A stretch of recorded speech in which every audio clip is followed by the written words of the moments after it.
1 TET 2 যে পরীক্ষা সেটা তো আমি আধিকারিকদের জিজ্ঞেস করেছিলাম যে বিষয়টা কি।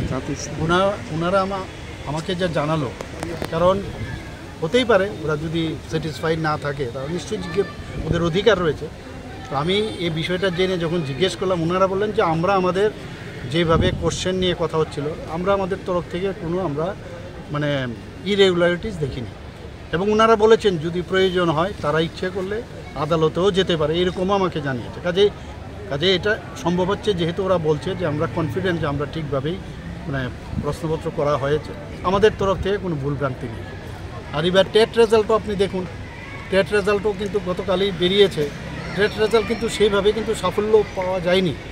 এবং আমি বলেছি এর রিজন কী, অনেকগুলো তথ্য আমার কাছে এসছে।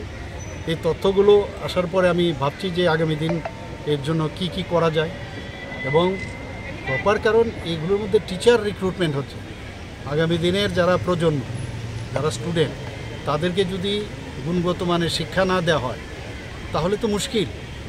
আমাদের কাছে এতগুলো মানে পার্সেন্টেজ ভেরি মিনিমাম, যেটা আমি দেখলাম। এটা নিয়ে আমরা চিন্তা করছি, আগামী দিন নিশ্চয়ই আমরা বিষয়গুলো।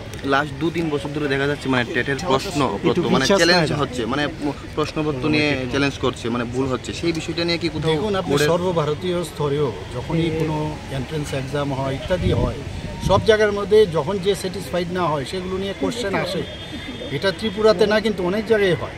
তো সেগুলো চ্যালেঞ্জ হতেই পারে, যে কোনো বিষয়ে চ্যালেঞ্জ হতে পারে। চ্যালেঞ্জ হলে সেগুলো মানে রাস্তা আছে যেখানে যাওয়ার, সেখানে যেতেই পারে। আমাদের তরফ থেকে মানে আমাকে যা জানানো হয়েছে সমস্যা নেই।